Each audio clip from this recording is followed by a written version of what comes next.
Paper 2, question 8. Jenna is researching fuel consumption in cars. She finds the following data for the number of miles per gallon /G for 8 different cars, labeled A to H, when driving in the city or on the motorway. The scatter plot below shows this data for cars A to F, so just A to F.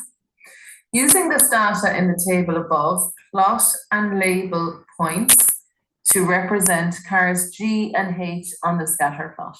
Okay, so G and H haven't been done, so city is 30 and motorway is 40. So city is 30 and motorway is 40, so that will be there. And then the other one is 17 and 30. 17 and 30.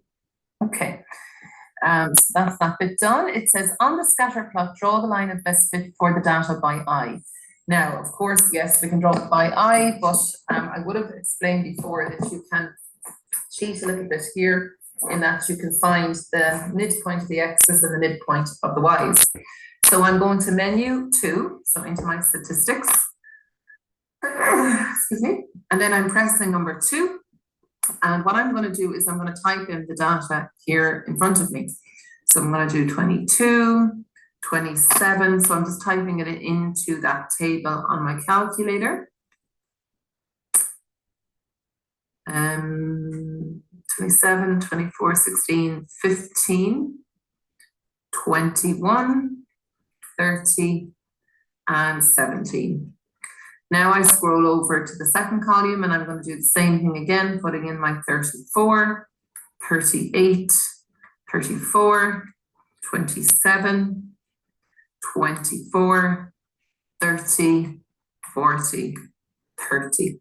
Now, when I have all of that done, I can hit on my option and I'm going to tap on number 3.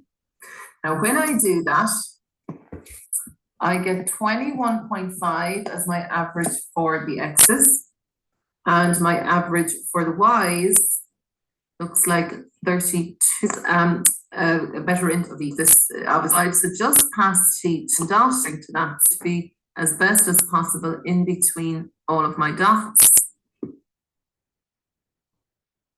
So yeah, I think that's not bad. Okay. Now, when I have my line of best fit done, I may then have to answer some questions. So on scatter plot, draw the line of best fit, I've done that. Now, 2 other cars, K and L, have the miles per gallon values given in the following table. Use your line of best fit on the scattered graph to fill in an estimate for each of the 2 missing values in the table below. Okay, so if it says use your graph, you must show that dotted line. So for K, the city is 20. So we go to the city, 20. We read up and we read over. So that looks like it's coming out to be 30. Now for L, we're going 60. Now, when I go 60, I realize that I haven't drawn my line of best fit long enough. So I'm going to have to extend it out a bit. And once I hit my graph, I then read down. So to me, it looks like maybe around 46 for the city.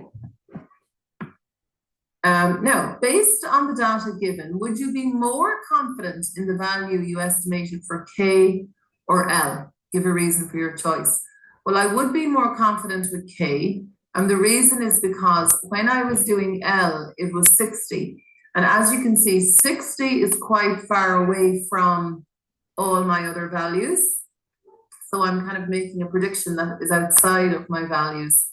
So I'd be more confident of K, and the reason is because when I was doing L, the 60 is quite far away from any other value. So I wouldn't be as confident. Find the value of R, the correlation coefficient between city and motorway miles per gallon. Use only the values of the 8 cars A to H. A to H, yeah, so the whole table, just not the 2 new ones, not the K and L. Okay, So I still have the data on my computer. So if I want to, I just hit the back button. And this time I'm going to number 4 on my calculator called regression. And when I tap on regression, that's what gives me the correlation coefficient, 0.9659. Now it says to 3 decimal places, so 0.966. Okay, the next one looks like